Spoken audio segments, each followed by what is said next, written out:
A cesárea ainda tá doendo, ainda tem leite saindo e não tem bebê. O quartinho pronto, tudo, roupinha lavada, e aí você chega em casa e essa falta, esse vazio.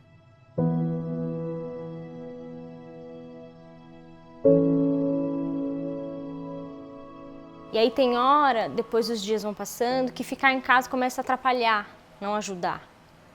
E aí a gente pensa, tem que voltar pro trabalho, tem que voltar à vida.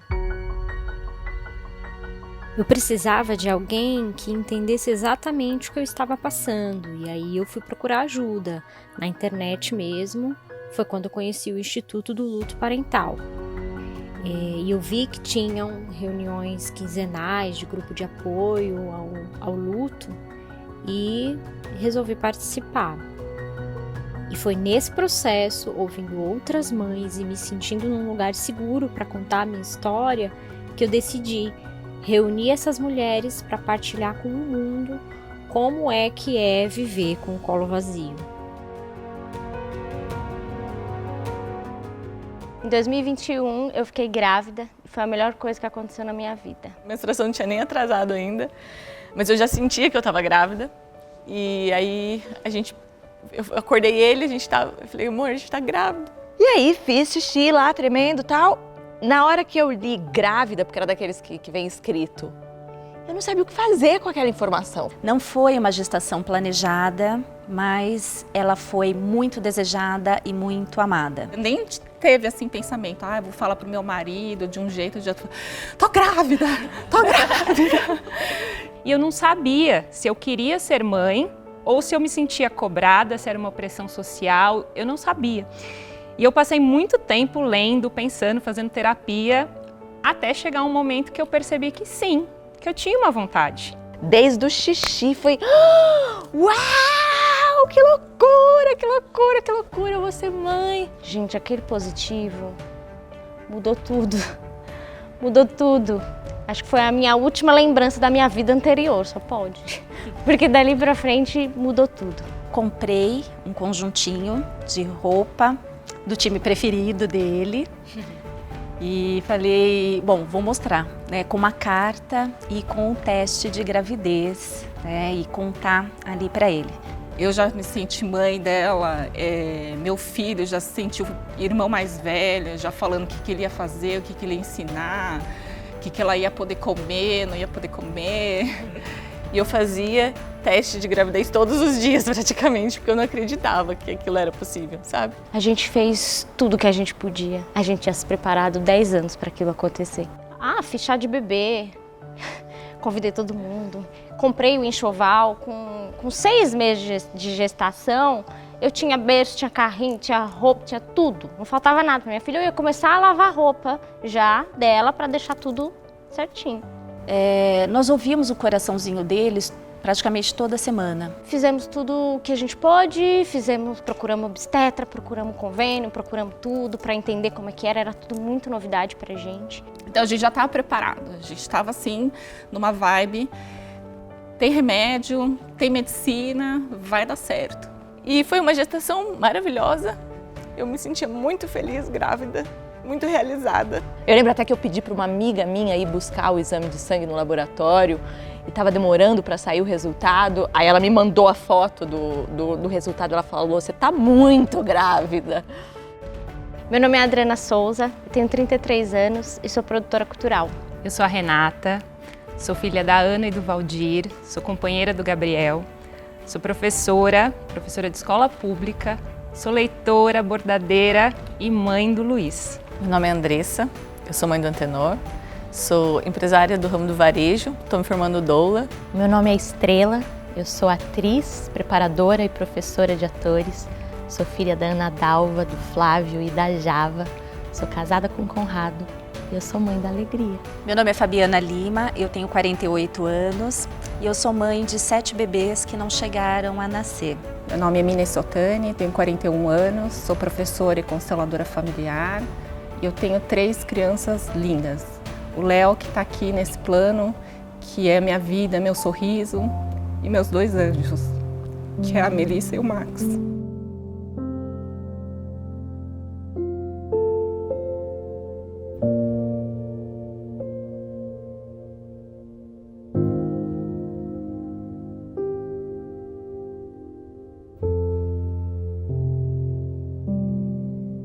Eu dizia que eu desejava desejar ser mãe, mas eu ainda não sentia o desejo de que acontecesse agora. Eu via as amigas mães, eu via as amigas no puerpério, eu via as amigas na maternidade real e eu pensava, eu quero estar pronta para me atrever a uma responsabilidade desse tamanho. Eu sempre problematizei muito essa questão da maternidade.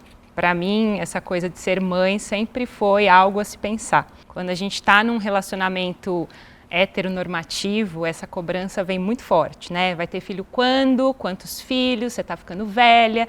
E eu não sabia se eu queria ser mãe ou se eu me sentia cobrada, se era uma pressão social. Eu não sabia. É recalcular a rota da vida. A gente mudou de casa, foi morar na frente dos meus sogros para poder ter rede de apoio para quando a bebê nascesse. Eu estava fazendo um teste para um trabalho de atriz super legal, aí escrevi para o diretor, falei, desculpa, em agosto eu vou estar barriguda, então não dá. E eu esperei tanto para ser mãe porque eu achava que eu precisava realizar sonhos como atriz antes disso, assim, então dizer não para esse trabalho significou muita coisa. E eu disse não de coração tranquilo, assim. A gente recalculou a rota da vida com fúria, né? Fiz o NIPT e depois que eu fiz o NIPT eu acalmei. Porque eu estava muito chocada e agradecida com ter engravidado fácil. Eu vi as amigas chegando nos 40, entrando, né? Aonde eu estou agora, né, saber a ovulação, saber, né, controlar o que pode ser controlado para engravidar. E eu não queria entrar nisso. Então, o fato de ter engravidado fácil, eu falava para o Conrado, eu falava, você tem noção da bênção que aconteceu? E eu não conseguia acreditar que Deus tinha me dado esse bilhete premiado de ter engravidado fácil. E aí no NIPT a gente fez a sexagem também. Quando eu abri o resultado, que era menina, eu fiquei muito feliz. Eu chorei de felicidade, achando que era o começo da confirmação de que ia ficar tudo bem. Iam chegar as 12 semanas, terminar o primeiro trimestre, eu ia voltar para São Paulo, eu ia acalmar. Eu ia contar para todo mundo, né? Eu tinha contado, claro, para o meu pai, para os meus sogros. Aí eu soube que era uma menina numa sexta-feira antes do Dia das Mães. Minha mãe morreu quando eu tinha 11 anos.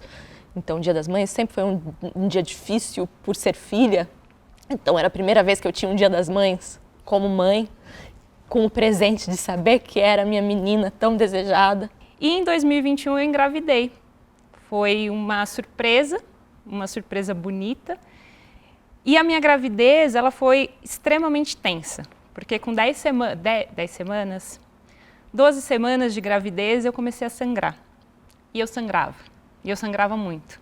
E eu ia ao médico, eu ia ao pronto-socorro, eu fazia exames e tá tudo bem. É normal, acontece, você tá nervosa, primeira gestação, tá tudo bem.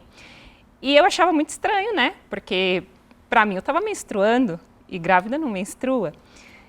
Mas todo mundo dizia que estava tudo bem, eu resolvi acreditar que estava tudo bem. E aí, com 17 semanas, eu fui fazer uma ultrassom de rotina e a pessoa que me atendeu, ela me disse a seguinte frase: essa criança aí não nasce. No Dia das Mães eu passei mal, então eu precisei ir na maternidade, no hospital. A gente foi no PS da maternidade e foi um presente ter passado mal. Porque a gente fez o último ultrassom que estava tudo bem. Aí a enfermeira falou assim, ai que bonitinha, ela tá com uma mão dramática. Aí eu escrevi para todo mundo, ela é atriz que nem eu, ela é menina, ela é mulher, ela é atriz, tem a mão dramática. Aí o resultado do NIPT começou a demorar, o resto do resultado do NIPT começou a demorar. Meu marido achou estranho, mas eu falei, não, tá tudo bem.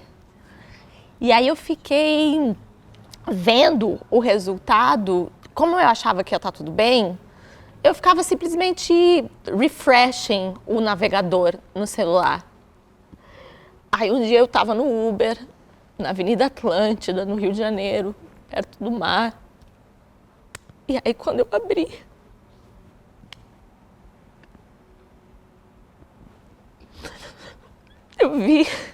eu li trissomia 21. Aí eu li síndrome de Down.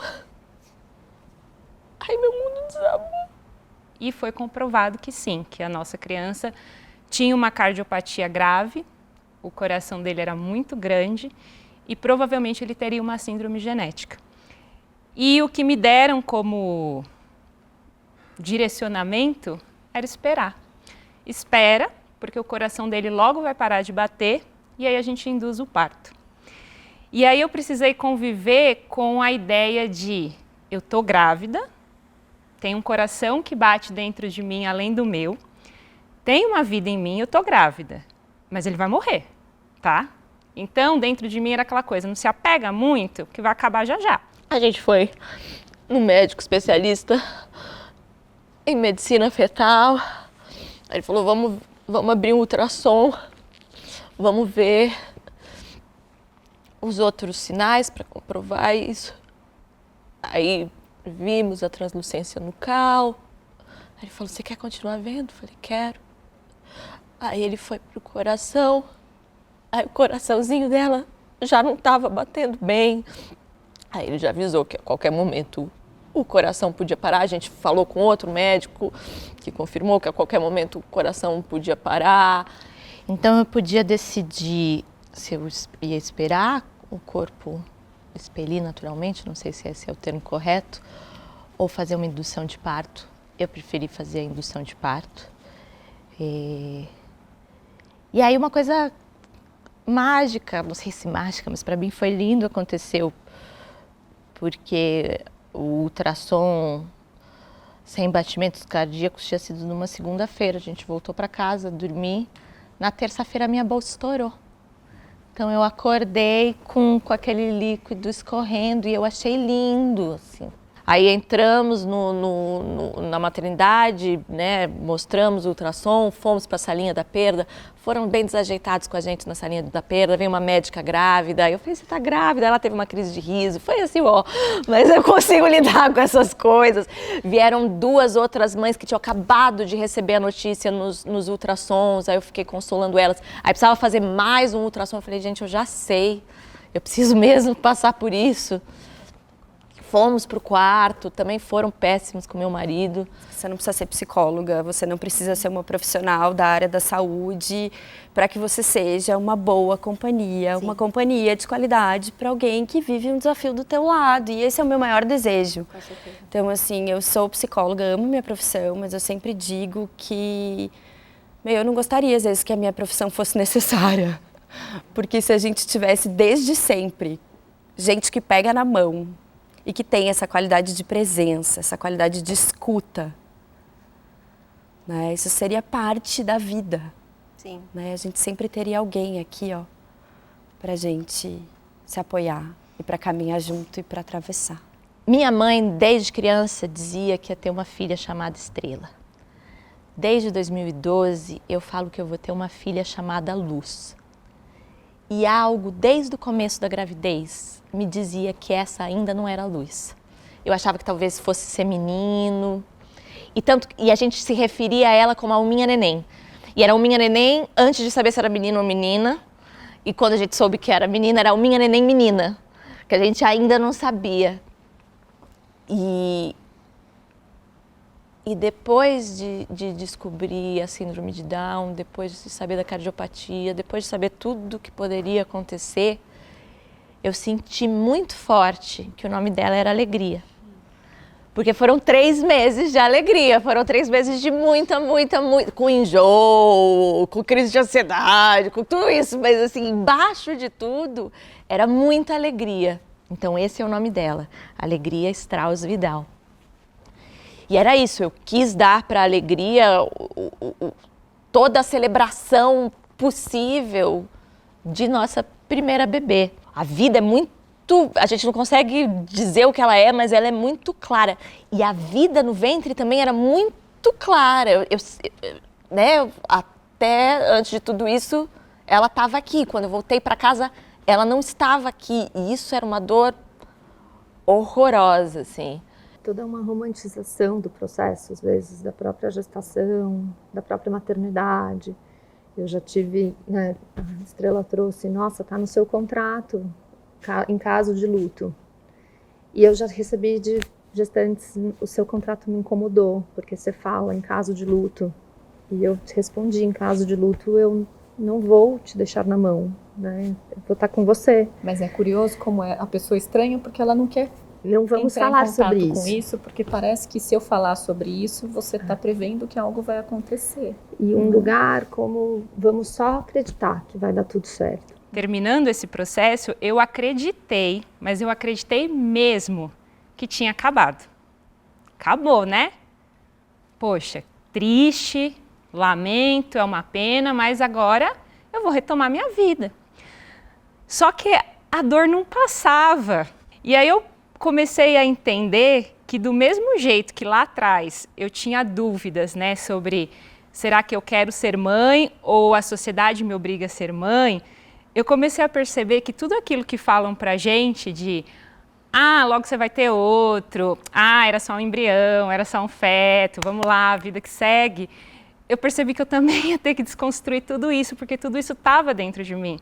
Eu acreditava que, poxa, 20 semanas de gestação, 50% da gestação, não sou mãe, né? Não tenho um filho, né? Poxa, aconteceu, mas passou. E aí o que eu gosto sempre de dizer, né? Foi no colo de outras mães que eu entendi que eu era mãe. Eu sempre uso uma analogia que o processo do luto é como se a gente estivesse enfrentando um deserto com a pessoa que está ali com a gente. A gente também não conhece aquele deserto, a gente não sabe onde vai ter água, se vai ter água, a gente não sabe se vai ser longo, se vai ser curto, se vai fazer muito calor ou a noite muito frio. O que cabe a gente é dar a mão e seguir junto, e dar conta de estar junto, e acreditar que aquele deserto ele faz sentido, que a gente vai conseguir chegar no final dele. Não sei quanto tempo vai durar, não sei como vai ser, mas a gente vai chegar. Se eu estiver à frente da pessoa, eu estou no meu deserto, não no dela. E aí eu não ajudo. E era um tempo muito mais psicológico do que físico, porque em uma semana ficou tudo bem com o meu corpo, mas psicologicamente eu queria morrer.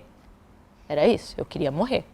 Eu já passei por depressão, então eu sabia que aquilo podia passar. E é um puerpério, né? Porque você estava grávida e agora você não está mais grávida. Teve uma queda hormonal, então é o luto, é o puerpério, é um monte de bagunça. Encontrei o site do Instituto de Luto Parental, vi que tinham rodas e só consegui participar depois que o meu filho já não estava mais no meu ventre. E eu lembro perfeitamente que eu e meu marido, a gente sentado, assim, a gente abriu a câmera e as pessoas começaram a se apresentar, né?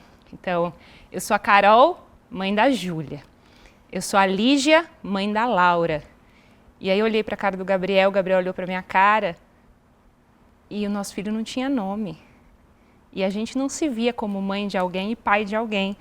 Porque a sociedade, e a gente que é parte da sociedade, a gente tinha aprendido que filho é quem está vivo do seu lado. Filho não é quem morre antes de nascer.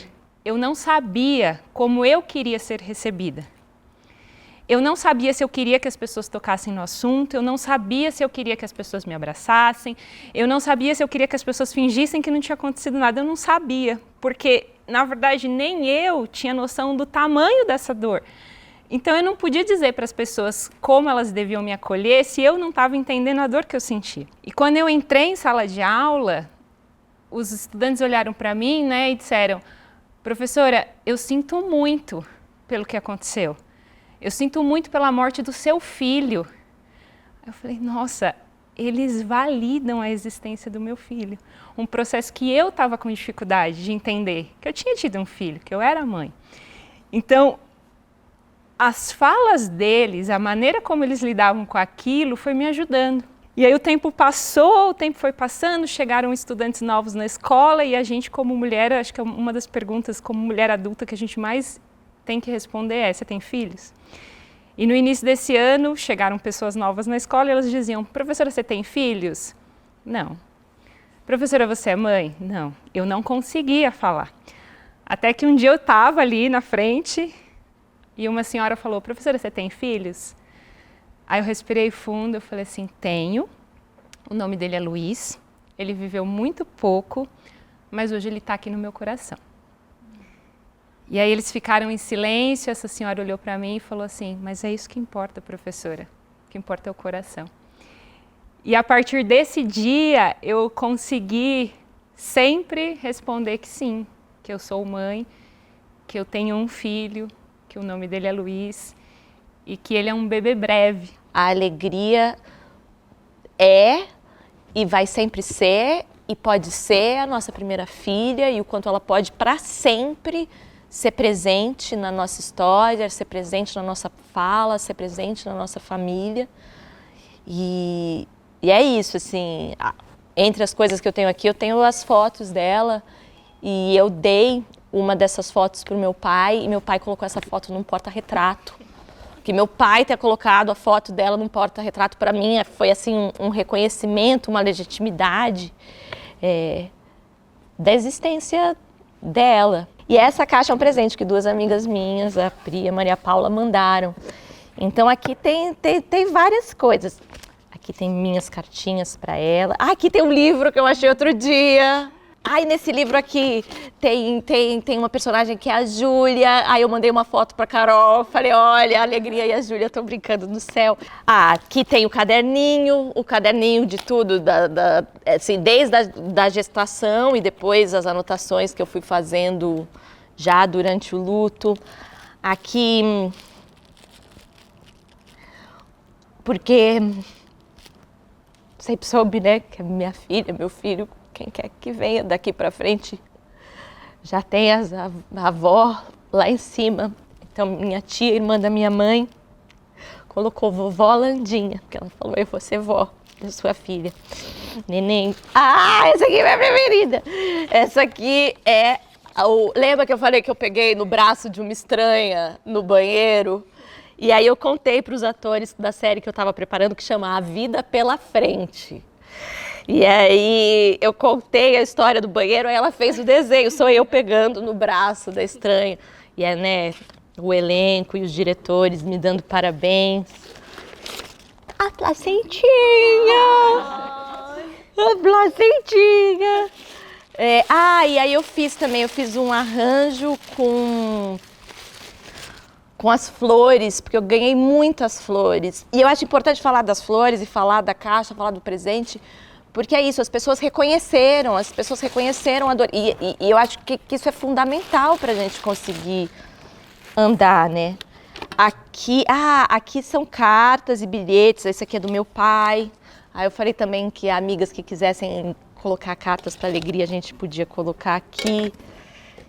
Aqui o presente da nossa doula, que ela dá para os doulandinhos dela. Aqui uma vela, um lugar para acender vela, toda vez que for acender vela para ela, eu acendo aqui. O Clear Blue não fica registrado, né, o grávida. Aqui eu não vou mostrar todas, mas são fotos da gravidez. E tem tudo, assim, tem tipo desde do acompanhamento que eu ia fazendo no aplicativo, das semanas, a pulseirinha para não enjoar, as amigas que estavam junto, o sexo feminino, o quanto eu e Conrado estávamos felizes. A coisa que eu falei que eu imprimi as mensagens de WhatsApp. A minha amiga mandando, você está muito grávida. A placenta, o carimbo da placentinha, o Conrado lendo o livro sobre a gravidez, sobre como seriam os próximos meses, a nossa felicidade, ele do meu lado, com a amiga grávida. Eu quero ver se eu acho.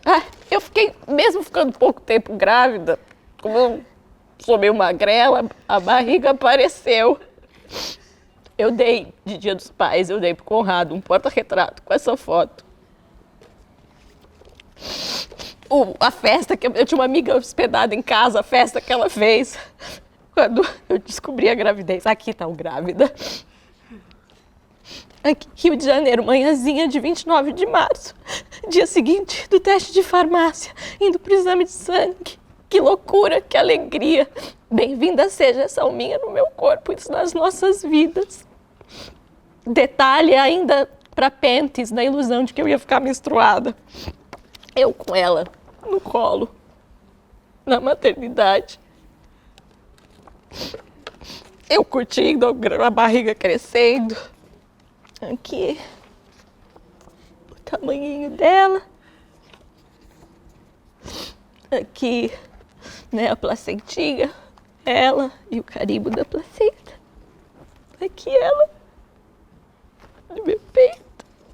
E aqui ela, na posição que eu tava, e na posição que ela saiu de mim. Eu quero tatuar ela assim, em mim. No meu processo de luto, eu joguei tudo fora. Eu tava com muita raiva, porque eu achava que era aquilo que tava me causando dor. E aí hoje, vendo, né, todo mundo ali mexendo nas suas caixas de memória, eu vou vendo como esse trabalho é importante, porque ele vai dando essas possibilidades da gente estar, né, nessa situação, por mais dolorosa que seja, né? Um dos meus maiores lamentos foi não ter tido acesso ao corpo do meu filho. Algo que eu deixei combinado no hospital. E esse era um lamento que eu carregava assim, eu não tive esse direito, me tiraram esse direito. E eu lembro que uma vez eu contei para uma amiga isso, né? Eu falei assim, eu não toquei no meu filho. E ela virou para mim e disse, Renata, ninguém no mundo teve mais contato com o seu filho do que você, ele estava no seu ventre.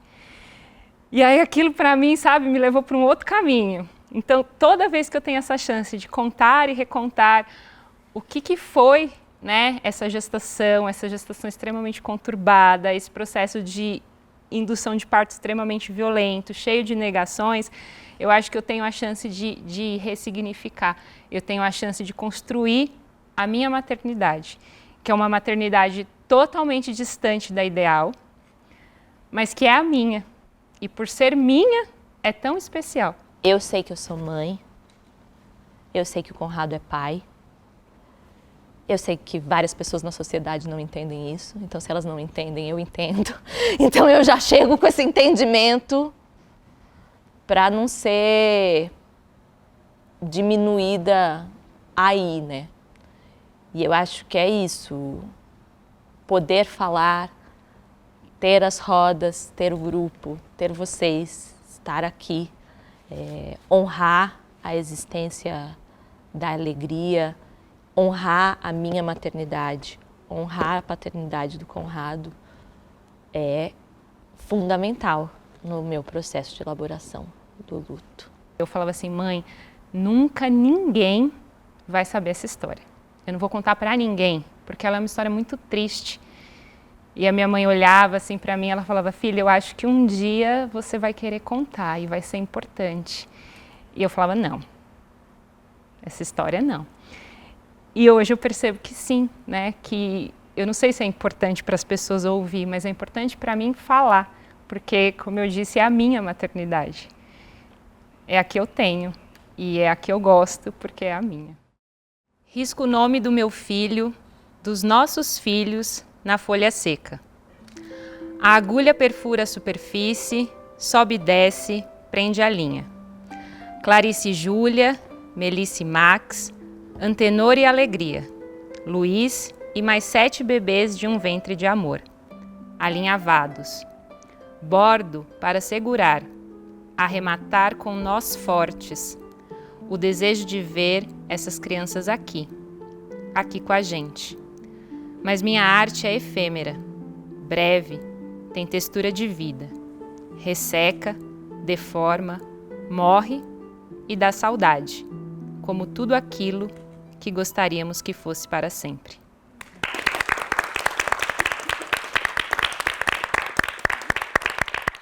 A gente vive numa sociedade que valoriza muito os sentimentos positivos e pouco os sentimentos negativos, que em muitos momentos são necessários serem sentidos e serem vividos. né? O quanto a gente precisa dar espaço para também os sentimentos negativos poderem construir o positivo de novo. Acho que hoje a gente conseguiu ouvir no relato de muitas das mulheres que passaram por aqui a relação de eu voltei a sorrir e o quanto muitas vezes isso vem cheio de culpa, porque então ou você não pode sentir ou você não pode sentir a tristeza, ou você não pode sentir felicidade depois de ter sentido, né, de ter vivenciado uma perda. Então eu tenho um menininho, o Léo, ele tem 6 anos hoje, eu tive ele com 35 anos de idade, menino lindo, de luz. E depois, quando ele tinha 2 anos, a gente resolveu, falou, não, agora é a hora. Acho que eu estou preparada, meu corpo está preparado, vamos embora. De 38 para 39 anos, a gente viu que realmente não ia acontecer, né? E partimos então, falou, vamos para a fertilização. A minha primeira gestação, a gente descobriu em 2019, quando eu estava com 44 anos. Não foi uma gestação planejada, mas ela foi muito desejada e muito amada. Passado alguns dias, né, conversando, né, eu fui iniciar o pré-natal, eu tive um sangramento, e aí a minha ginecologista pediu para ir para a maternidade por precaução, né, para a gente ver se estava tudo bem. Então foi lá que eu fiz o meu primeiro ultrassom. E aí veio a segunda surpresa, né? Nós estávamos esperando gêmeos, né? Gêmeos idênticos. A partir dali a gente entendeu, né, pela explicação, que era uma gravidez de alto risco, né, independente da minha idade, que só lá na frente eu fui entender essa questão realmente da idade.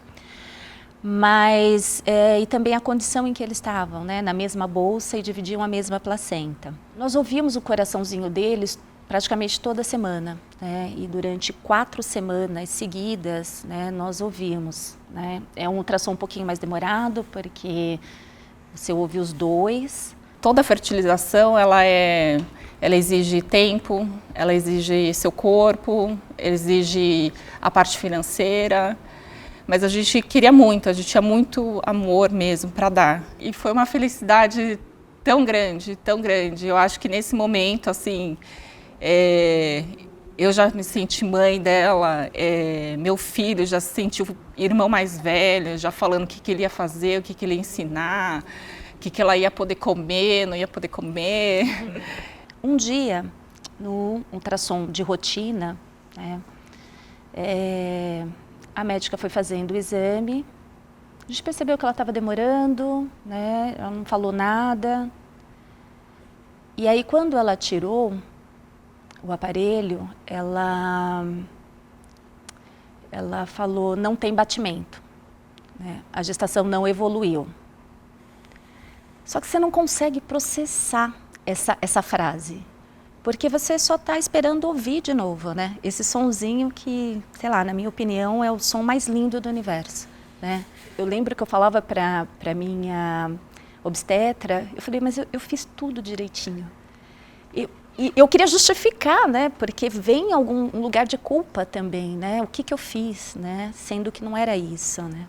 Quase dando 35, a gente fez um ultrassom e estava tudo bem, estava tudo assim, ela estava gigante, a diabetes estava controlada, tudo controlado, estava tudo lindo, assim, tudo que a gente podia fazer, a gente fez por ela.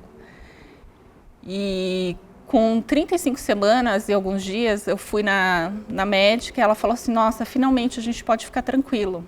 E aí, durante a madrugada, eu acordei assim, num sobressalto. Mas eu não senti dor, eu não senti nada, né? Aí, nessa hora, eu já sabia que tinha acontecido alguma coisa muito grave. E eu falei para a médica, fala logo para mim, né?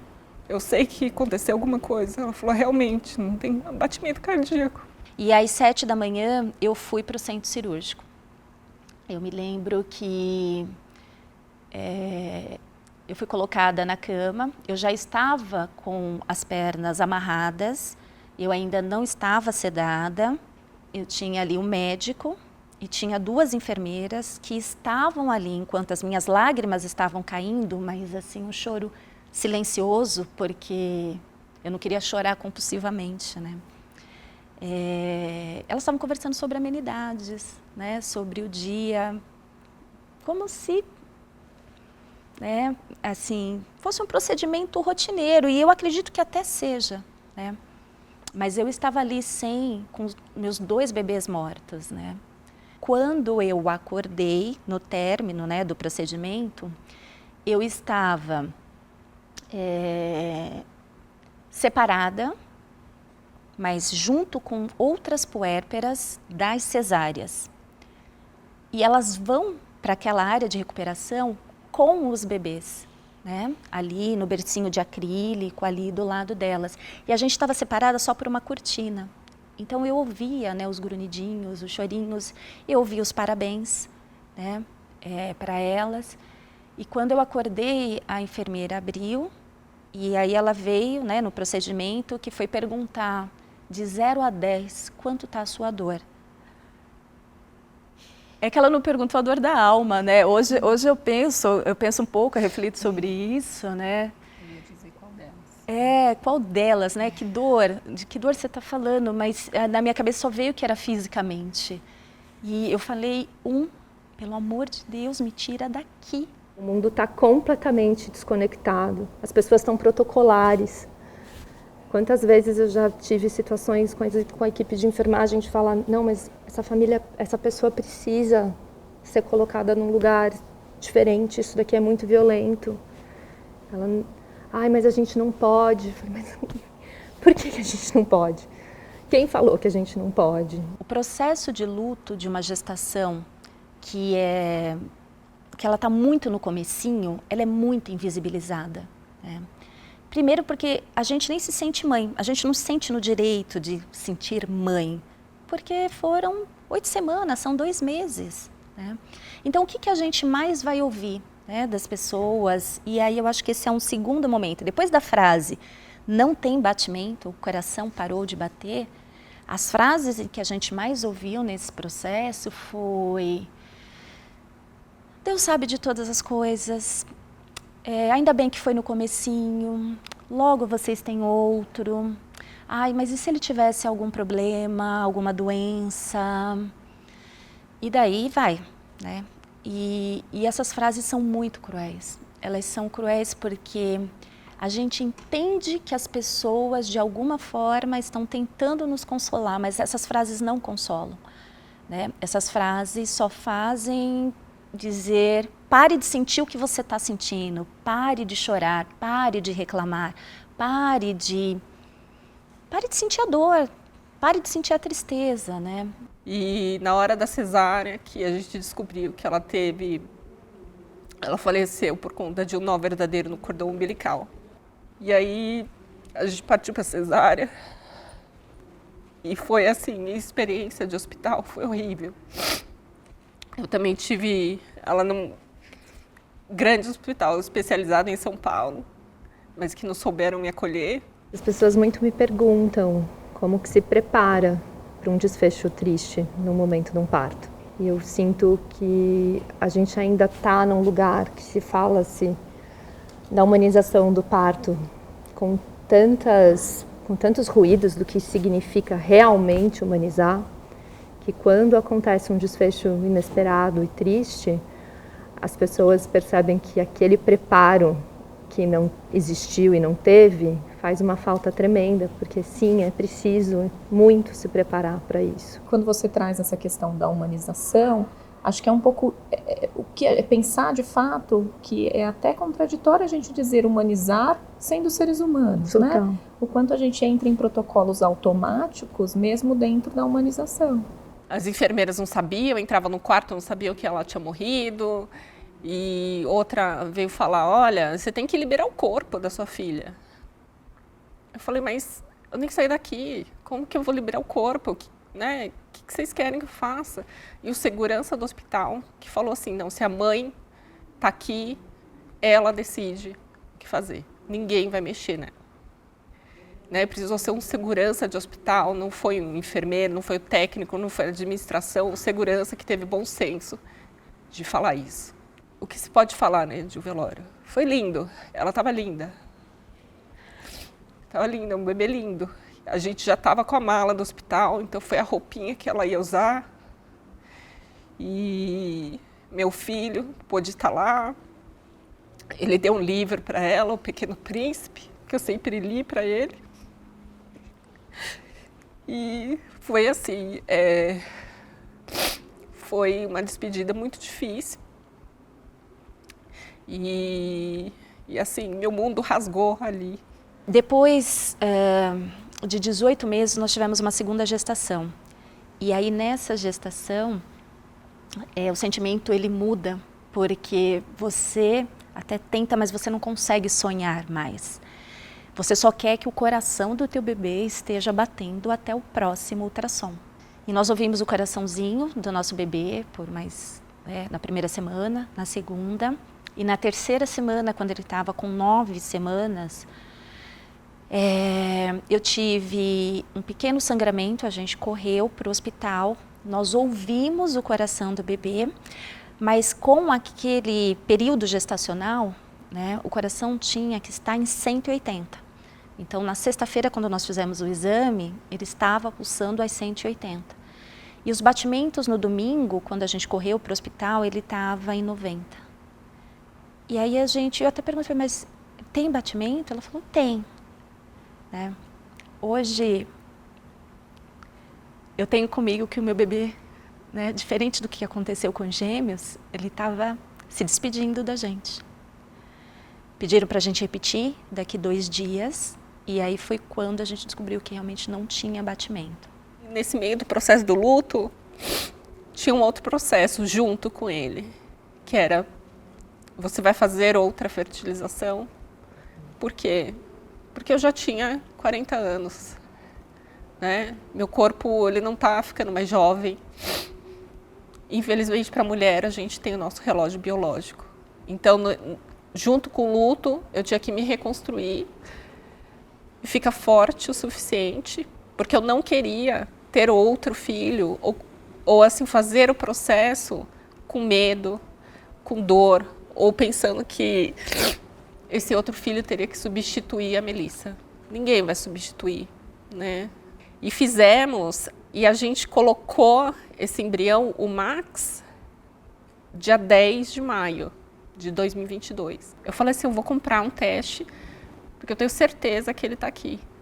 Nós tentamos uma nova gestação, só que essa gestação foi mais breve ainda, e na verdade eu só sabia que eu estava grávida, porque eu conhecia agora muito bem o meu corpo. E com 5 semanas, né, a gente fez o beta, deu positivo, e passou 1 semana, o beta começou a regredir, né? E aí foi um aborto espontâneo. Nós chamamos esse bebê de Ariel. A partir do 3º aborto, aí a gente colocou um nome que poderia ser para menino ou menina, né? A gente falou assim, agora a gente vai na praticidade mesmo, né? Quando a gente fala de bebê arco-íris, você quer o que? A primeira coisa que os pais querem é escutar aquele som do coração. E tudo bem, com 5 semanas, 6 semanas, muitas vezes não se consegue ouvir. E eu fui lá com 5 semanas exatamente, 1 semana depois de descobrir, e estava lá batendo o coração dele, super forte. Todas as mães que perderam filho, é isso que a gente pensa. Não posso passar por isso de novo, eu não aguento. E lá, aí meu PCR, ele não tinha nem dobrado, ele tinha triplicado, assim. Eu tinha entrado em sepse, só tem uma solução para isso, infelizmente. Tem que salvar a mãe. Mas a minha médica, ela foi muito sensível, ela sabia o que a gente tinha passado. Se não fosse o Max, eu teria morrido. O hospital foi acolhedor, meu marido, meu irmão, minha melhor amiga ficaram no quarto. Ninguém pediu para eles irem embora. E eu fiquei lá. Depois de 8 horas, eu falei para o meu marido, falei, ele está vindo. Então ele veio sem dor. E naquela hora, naquele momento, eu senti tanta força, uma força que eu não tive com a Melissa. Eu peguei ele no colo, falei com ele, agradeci, pedi desculpas. E falei, você é meu filho. E a gente pôde ter esse tempo com ele, de conversar com ele, de ficar com ele, de poder dar colo. Um colo que eu não consegui dar para a Melissa. Eu não consegui pegar ela, porque eu não queria sentir o peso da morte. E com ele, eu vi essa vida. Ele deu toda essa vida pra gente também. Eu falei assim, eu quero levar ele para casa. É insuportável para mim pensar que ele vai ser lixo hospitalar. Ele tem um lugar do lado da irmã dele. E é lá que ele precisa ficar. A gente tem muito trabalho a ser feito. Essas histórias precisam muito ser contadas. As pessoas precisam ouvir. Porque o luto faz muitas vezes com que os outros se congelem e fiquem naquele lugar, né? Você contaminado, porque a sua dor do luto faz com que eu me obrigue de alguma forma a conectar com os meus lutos que eu não me permitiram elaborar, não me falaram que era possível cuidar desse luto. E aí a gente segue, né? Replicando essas violências. Nós partimos por um processo de fertilização in vitro, em que nós tivemos 2 tentativas, né? Uma com um embrião, outra com 2 embriões. A primeira, ela deu negativa. Nós chamamos esse bebê de Hope, porque era realmente a nossa esperança. E na segunda tentativa, nós colocamos 2 embriões e um deles, né, vingou. Essa gestação foi até 6 semanas, mas aí ela começou a evoluir também. Então, a gente, dessa vez, eu decidi que eu queria esperar, né? Porque as outras 2 vezes em que eu passei, né, tanto na gestação dos gêmeos, né, quanto na gestação do Ravi e da Giovana, a gente fez a curetagem. E na segunda a gente fez até em busca de respostas, né? E a resposta não veio, a gente continuou não sabendo o que aconteceu. Nessa eu falei, eu resolvi esperar, porque depois na minha cabeça era importante eu ter uma outra destinação para o que era material dos meus filhos, né? Dos meus bebês aqui. Porque eu sei que no hospital acaba virando lixo hospitalar. Inclusive de bebês, né, com 12, 14 semanas, com menos, né, de 500 gramas, né, e até um tamanho, também acaba acontecendo isso. Mas esse foi um outro processo que a gente vivenciou. Eu esperei por 30 dias, né, o corpo reconhecer e o aborto acontecer espontaneamente, e não aconteceu. Então nós fomos obrigados a ir também para um processo de curetagem, mas dessa vez muito mais maduros, né, e entendendo os processos nos hospitais. Então eu lembro que eu me precavi muito, eu liguei na maternidade, troquei de maternidade, liguei. Então ele foi um processo muito mais humanizado, né, nesse sentido. Não ouvi choro de bebê, não... acabei não passando, né, o que a gente passou na primeira gestação. Na segunda também não, eu já tinha acontecido dessa forma. Então o hospital preparou tudo pra gente, com muita empatia, muito carinho pra gente chegar lá, todos os protocolos pra gente receber ele, pegá-lo num lugar mais privado. Eu não encontrei com ninguém, não encontrei com nenhuma mãe, nem quando eu fiz a curetagem. Assim, fizeram de tudo para que eu me sentisse, que o meu processo de luto ele fosse menos dolorido.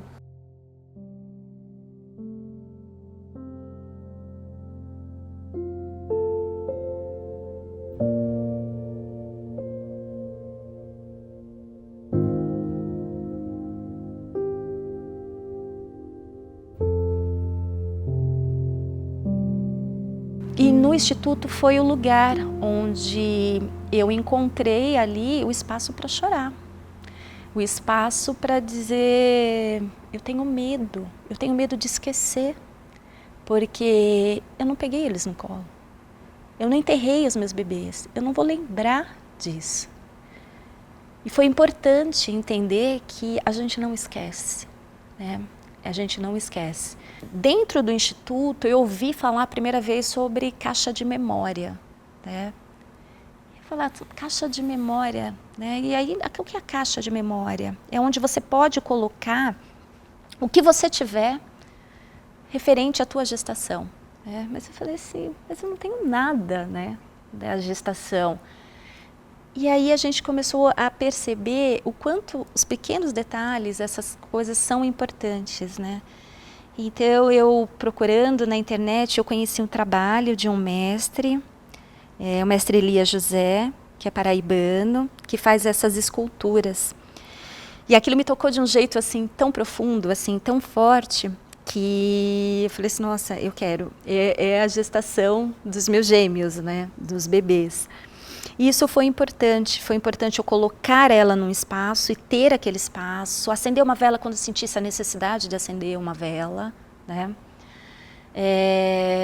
E aí a caixa de memória passou a vir com as coisas que foram acontecendo na gestação. Então, ela veio do positivo para eu contar para o meu marido, que eu colei aqui junto com a cartinha que eu escrevi para ele. Então, isso...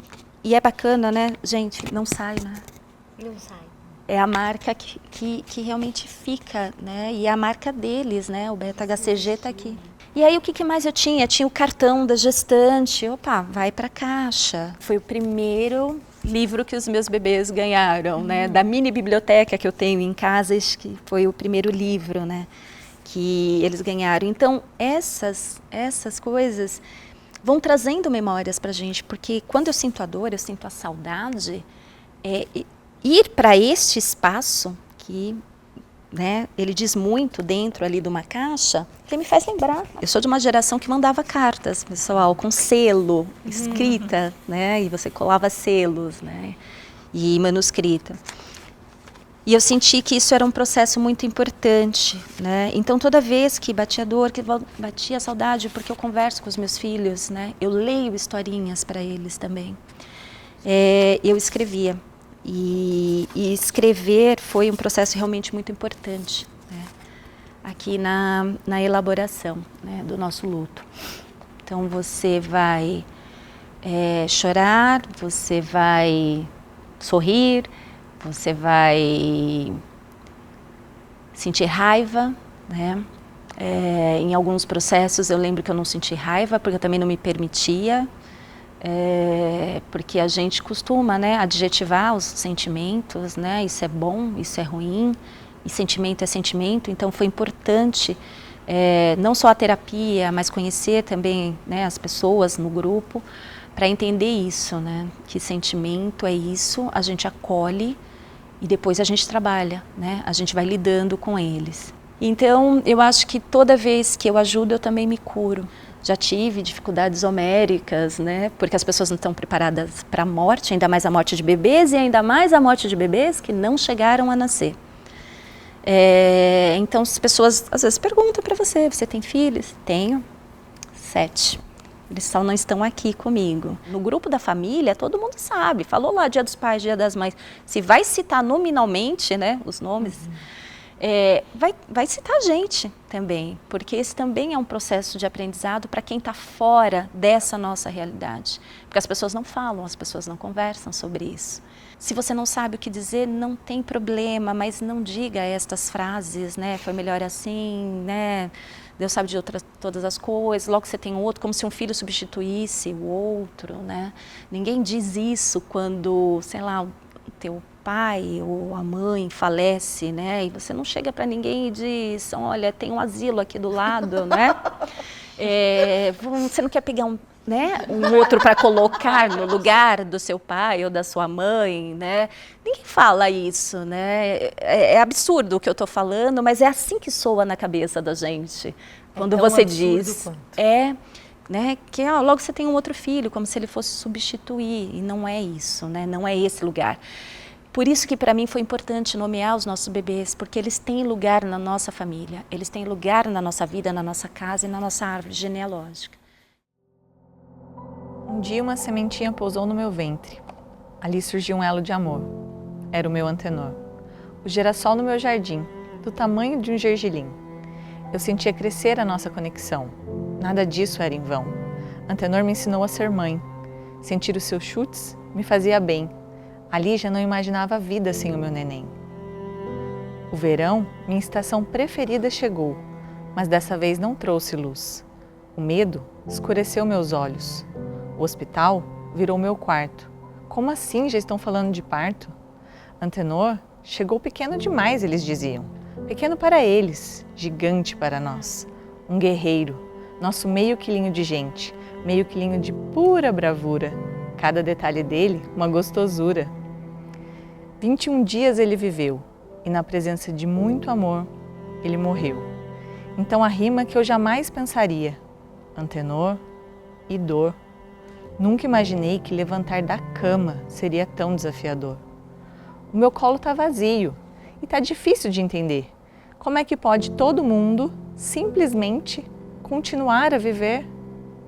As lágrimas eu não dava conta de enxugar, pelo menos não sozinha.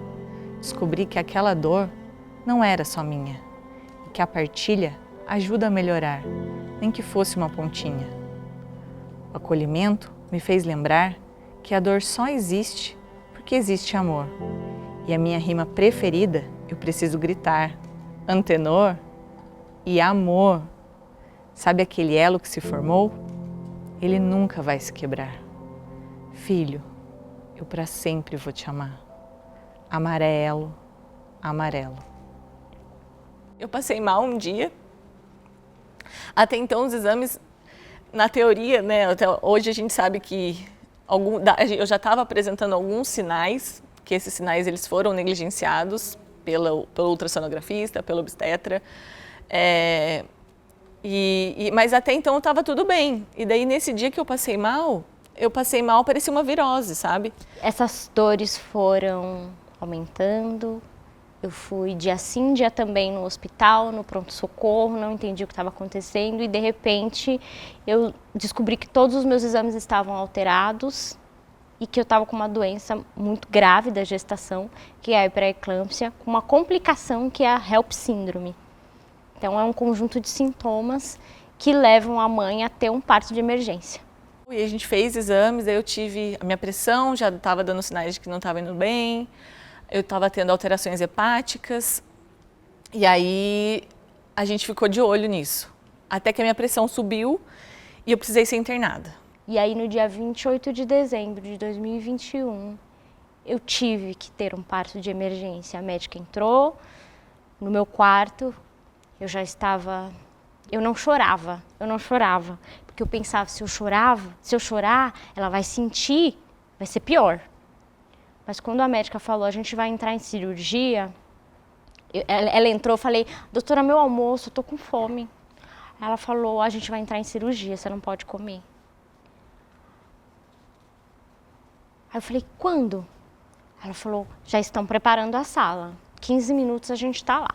Nesse momento eu escutei uma das coisas mais difíceis da minha vida, que foi você corre risco de vida e eu posso precisar tirar o seu filho para salvar a sua vida. E isso eles falavam para mim, falando que o meu filho não era viável, com 22 semanas. Então, se ele precisasse nascer naquele momento para me salvar, ele não sobreviveria. E me apagaram. Eu acordei 2h30 depois, numa sala com um monte de mães, com seus bebês no colo, recém-paridas, solicitando as enfermeiras para aprender a dar o peito para a criança, porque elas não sabiam. E eu ali, sem a minha filha. E os médicos não me explicavam direito as coisas. Eu não sabia o quanto de pressão alta isso era ruim, o que era uma pressão alta ruim para a gestação. Ninguém me falava, minha obstetra não me falava. Eu tive um anjo que no plantão, esse um mês que eu fiquei internada, um médico que, graças a Deus, dava muitos plantões e ele sentava comigo e me olhava nos olhos e falava, quais são as suas dúvidas? Eu vou te explicar. A pressão alta e tudo, a pré-eclâmpsia, né? Fechou o quadro de pré-eclâmpsia, eu tive pré-eclâmpsia. A síndrome HELP nunca fechou exatamente, né, o quadro, mas eu tive alterações no fígado. E aí, tudo isso que eu tive causou no meu filho uma restrição de crescimento. A placenta eu tive insuficiência placentária, né? A placenta não, por tudo isso que eu passei, a placenta não estava mais funcionando bem. E aí ele não tinha todos os nutrientes que ele precisava para crescer, para se desenvolver naquele momento, que era o momento que ele precisava ganhar peso, precisava, né, ficar grandinho. E aí ficou uma linha tênue que os médicos colocavam de aonde a gente deixa ele mais tempo dentro da sua barriga para ele poder ganhar peso, para ele crescer, ou a gente tirar porque está tão difícil dentro da sua barriga que ele pode morrer a qualquer momento. Então a gente passou a fazer ultrassom todos os dias, chegou no final, estava fazendo ultrassom 2 vezes por dia, porque a gente queria achar esse momento em que a gente não queria perdê-lo, né, dentro da barriga. E aí, com 25 semanas e 6 dias, chegou esse momento, os médicos falaram, a gente precisa fazer essa cesárea. Me arrumaram lá uma roupa, uma coisa, uma calcinha emprestada, eu tomei banho e subi para ver a Clarice. E a bichinha era bonitinha mesmo. Eu consegui perceber detalhes, ela era perfeita. Ela era perfeita.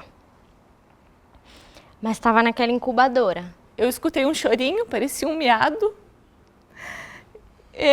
Ele precisou ser reanimado, precisou ser entubado, então foi muito rápido, só vi passando e depois eu vi voltando. Daí nessa hora eu pedi para ver, a médica fez assim, mostrou assim para mim muito rapidamente. Eu só vi o narizinho, que era a coisa mais linda, só deu para ver um nariz, que ele estava todo embrulhadinho, todo empinadinho o narizinho dele. Meu filho nasceu com 504 gramas, ele era muito pequenininho, 27 centímetros. Aqui essa tatuagem tem o tamanho do pé dele, era desse tamanho mesmo, esse titico de gente. Nosso meio quilinho de gente, como eu chamo ele. Depois que ela pegou a infecção, ficou muito difícil, os médicos fizeram de tudo, eram muitos medicamentos que ela tomava, antibióticos, e ela começou a inchar a bichinha. Eu via que minha filha estava sofrendo muito. E aí, teve um último dia que a gente foi para casa e deixou ela lá. Meu marido falou assim, ela vai conseguir. Aí eu falei, ela não vai, amor. Foram 21 dias em que a gente ficou do lado dele, que a gente cantou para ele, que a gente amou muito aquele menino, nosso meio quilinho de gente. E aí a médica chegou, tentou fazer algumas coisas, mas já não tinha mais o que ser feito. Aí ela falou, vocês querem estar aqui do lado dele? Eu falei que queria, e a gente ficou do lado dele até o último segundo, até a última respiraçãozinha dele. Ele estava segurando no meu dedo. E ele foi embora assim, rodeado de amor. Eu não sei nem explicar quando você volta para casa. Fazia 15 dias, a minha cesárea doía, a minha cabeça não conseguia entender. Sabe quando a pessoa tem aquela síndrome do membro fantasma, que arranca um braço e a pessoa acha que ainda está o braço lá? A cabeça não conseguia entender. Por que tem uma cicatriz e não tem um bebê? Por que o leite sai e não tem um bebê? Em 2018, atendendo uma pessoa, ela me disse que estava indo num lugar em São Paulo, que tinha um atendimento multidisciplinar, e que quando ela perdeu o bebê, ela sentiu que não tinha mais espaço para ela ali. Não tinha. Tinha roda de gestante, tinha roda de amamentação, tinha roda de pós-parto, e não tinha um espaço para ela dizer que ela tinha perdido um bebê. Então foi como se ela vivesse um limbo dentro da bolha ali que ela habitava. E aí, a partir daí, nas casas que eu atendia, eu fui conversar com as pessoas e falar, gente, a gente precisa começar a fazer esse espaço de pertencimento para essas pessoas, esses grupos de luto. A dor veio e eu me afastei, eu me isolei, eu não queria ver ninguém, eu não queria falar com as pessoas, eu não queria receber os pêsames desajeitados, eu não queria escutar aquelas frases que a gente escuta, né? Eu não queria, e eu me isolei, fiquei em casa 20 dias, só via minha mãe, meu marido, ninguém mais. Depois disso eu tive vontade de falar, eu tinha vontade de compartilhar. E foi aí que eu conheci o Instituto do Luto Parental e comecei a participar das rodas e entendi que aquilo me fazia bem, que aquilo me ajudava, sabe? Quando eu entrei em contato com a não humanização do processo de luto, né, e com a falta de acolhimento, de companhia, de qualidade para as pessoas atravessarem esse processo, né? Quando eu me dei conta das violências que eu tinha já durante toda a minha vida, né, repetido, né, não, mas logo você engravida outra vez, tá tudo bem. Não, você sabia que uma a cada X mulheres perde bebê no início da gestação. Ou, não, vai ficar tudo bem, né? Que eu tinha já repetido aquelas frases. E aí, quando eu tive contato com essas histórias, nesse lugar, falei, não, eu preciso ser companhia para essas pessoas que não têm companhia. E eu quero falar sobre isso. Eu quero que outras pessoas também saibam e ouçam essas histórias que eu estou ouvindo, porque eu acredito no poder das histórias. Né? Então, quando a gente pode ouvir a história do outro, né? Quando a gente pode ver a vida pela janela dele, o que ele está sentindo, né? O que ela está sentindo, passando, a história ganha uma outra dimensão, um outro lugar. Óbvio que eu tive uma puta sorte, uma puta estrutura de trabalhar num lugar legal, um lugar que me deu a oportunidade de ir até onde eu queria. Se eu não quisesse, não era obrigada. Então eu fui trabalhar em outra parte do projeto para não ter que lidar diretamente com as crianças e tudo mais. E estou vivendo esse processo até hoje. Eu tenho 3 lojas e eu entrar dentro da loja pela primeira vez, a última vez que eu estive lá eu estava grávida. Aquilo me doeu demais, aquele cheiro, eu trabalho com chinelo, então o cheiro da borracha é muito familiar, então aquele cheiro me era familiar, aquele lugar era familiar, mas eu me senti uma estranha ali dentro, não fazia mais sentido, sabe? As pessoas, olhar as pessoas pela primeira vez, estar nos lugares pela primeira vez, tudo aquilo era estranho, voltar para o sítio dos meus pais, onde eu imaginei o Antenor correndo, foi tudo muito dolorido esses primeiros, sabe? As primeiras vezes. Mas eu senti que alguns primeiros eu até hoje não passei. Eu acho que eu me permiti isso, sabe? E alguns que foram necessários eu enfrentei. Foi a forma que eu consegui passar por isso, falando do meu filho, mostrando o que eu estava sentindo sem esconder.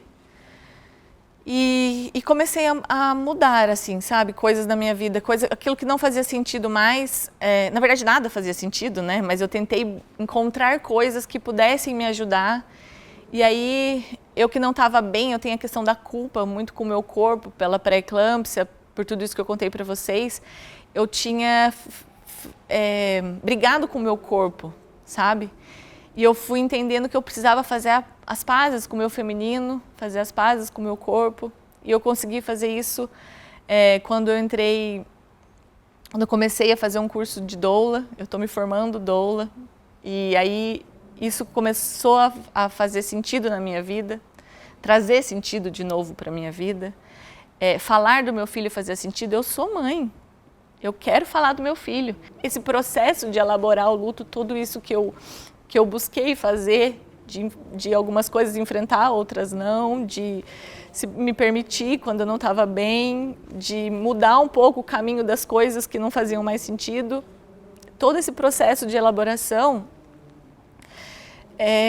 me fez uma pessoa diferente, uma outra pessoa. Eu gosto dessa pessoa que eu me tornei. Eu trocaria tudo isso para ter meu filho aqui comigo, sem nem duvidar um segundo. Trocaria tudo. Mas acho que esse processo está sendo importante, porque eu gosto dessa pessoa que eu estou me tornando, que o Antenor me tornou. Ela não esqueceu de mim, nem do pai dela. O Adriano fala que ela tinha uma cara de bravinha. E ele falou, ela ficou brava porque ela queria muito conhecer os cachorros. E o papai e a mamãe, que ela queria ficar aqui. Falei, então essa menina ia ter uma personalidade forte. Aí eu pensei assim, ela nem tá aqui e ela movimentou tudo isso aqui. Imagina se tivesse, essa menina ia ser danada, né?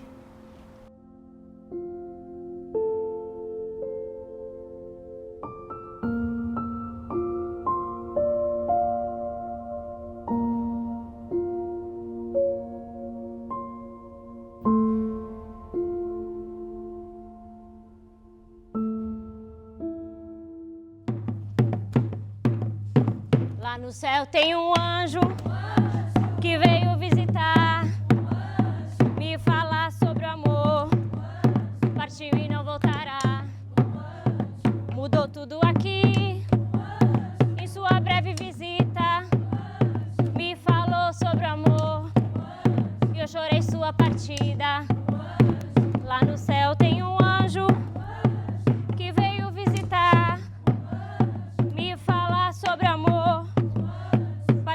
não voltará. Um anjo mudou tudo aqui. Um anjo em sua breve visita. Um anjo aprendi sobre o amor. Um anjo e chorei sua partida. Um anjo.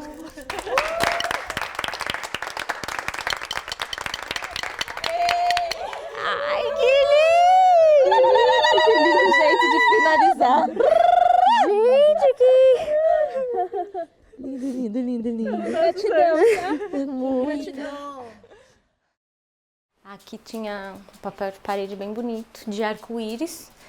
Por isso que eu fico muito... Toda vez que eu vejo o arco-íris de manhã na minha janela, eu fico muito emocionada. Eu tenho certeza que é ela me dando bom dia, porque tudo dela era arco-íris nesse quarto aqui. A decoração, as coisinhas. Eu fico aqui um tempão, sentada na grama. Eu venho chorar também, muito. Não que eu não choro em casa, mas eu acho que... Sei lá, aqui é diferente. Quando alguém da nossa família, tipo pai, mãe, alguém mais velho morre, a gente fica com saudade daquele passado que a gente teve com a pessoa. No caso de um bebê, você sente uma saudade de algo que não existe, que é desse futuro.